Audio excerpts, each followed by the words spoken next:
第一次嚟香港嘅人，往往都會留意到一樣嘢：街道好多人，但相對有秩序。行人過馬路、排隊搭車、行路靠左，好似大家都有一套共同規則。點解會咁？首先，香港人口密度高，如果冇秩序，城市好容易失控。當街道、行人路同交通空間都有限，大家只要有少少混亂，就會即刻造成菜菜。於是守規則慢慢變成一種生存方式，而唔只係禮貌。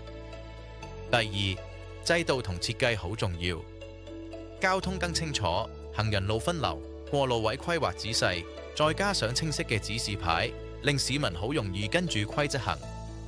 當規則本身合理，人自然更願意遵守。第三，香港人由細到大都被教育守秩序，排隊、等燈、唔亂過馬路，呢啲都係日常生活嘅一部分。久而久之，守秩序唔再係刻意行為，而係自然反應。另外，香港街道有秩序，其實都同互相尊重有關。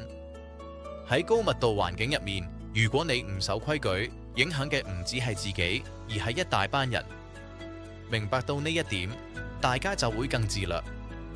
當然，香港街道唔係完全冇混亂，繁忙時間、旅遊區、街市都會比較逼同亂。但整體嚟講，大部分人仍然願意配合共同規則，令城市可以順暢運作。所以，香港街道之所以有秩序，唔係因為香港人特別乖，而係因為喺呢個城市入面，守秩序係對自己同對其他人最實際嘅選擇。